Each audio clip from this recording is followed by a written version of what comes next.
Bonjour Monsieur le grand rabbin Bruno Fison. Bonjour. Ravi de vous retrouver. Vous êtes grand rabbin de Metz et de la Moselle, conseiller du grand rabbin de France et du président des consistoires pour les questions d'abattage. Et on s'intéresse avec vous cet après-midi à la tour de Babel, qui est au centre de la paracha de la semaine Noach. Nos maîtres y voient un modèle de société totalitaire.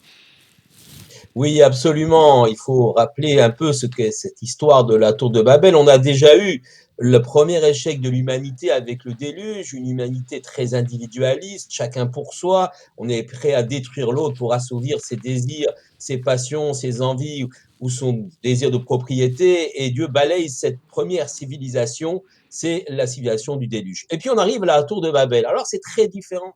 Tout le monde est uni, le texte dit Vaï kol haaretz sapa echad, que toute la terre était une seule langue. Et Donc, a priori, c'est une bonne l'humanité parle chose, une seule langue, l'unité. et dvarim achadim, une seule parole. C'est peut-être déjà un peu moins bien, parce qu'une seule parole, ça veut dire une seule parole, une seule idéologie qui s'impose à tous.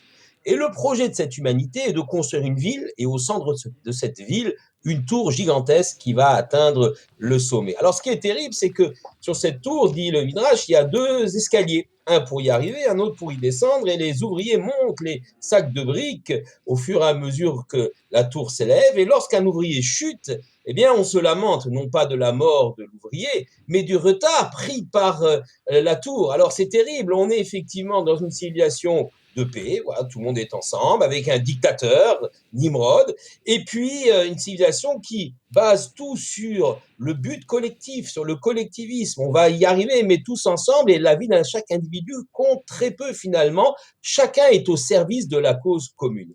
Alors, ce qui est terrible, c'est qu'effectivement, dans cette société, eh bien, on va écraser l'individu pour privilégier le collectif. Alors, pourquoi constituer une tour? C'est intéressant, pourquoi?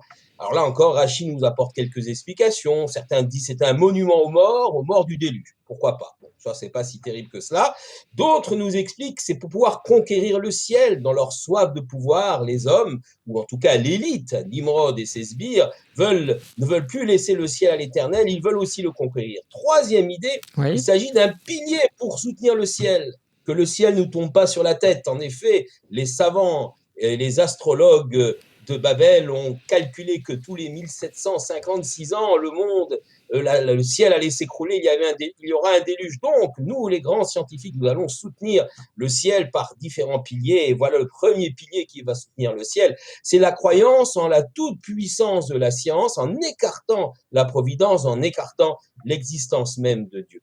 Donc, voilà un petit peu l'idée, une société totalitaire, où l'individu est écrasé. Comment justement la Torah définit-elle cette société totalitaire? Quelles sont les composantes essentielles de ce type de modèle de société?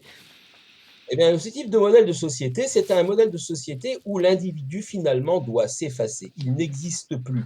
Ou il existe simplement parce qu'il est une cellule du tout, une cellule d'un ensemble. On a de grands auteurs d'ailleurs qui ont décrit de telles sociétés, comme Orwell par exemple, Aldous Huxley, mais on a également vécu cela durant le XXe siècle, ce genre de société, les sociétés fascistes, national-socialistes et évidemment le communisme, qui ont essayé d'écraser l'individu. Alors la Torah nous propose un modèle tout à fait équilibré entre la société individualiste balayée par le déluge et la société collectiviste. Elle nous propose un chemin royal, le chemin médian, c'est-à-dire un modèle d'une société, d'une collectivité qu'on appelle le Klal Israël, l'ensemble d'Israël, où effectivement le but commun est essentiel, important, mais où la valeur individuelle est respectée pour chacun et chacune. Merci beaucoup, monsieur le grand rabbin Fison, pour cette intervention hebdomadaire. Je rappelle que vous avez récemment publié aux éditions Transmettre un livre intitulé « Et Dieu créa l'animal ». On peut réécouter et revoir cette chronique, notamment sur la page YouTube de Radio J. Shabbat Shalom à vous, Chodesh Tov. Shabbat Shalom. Shabbat Shalom. Et à la semaine prochaine.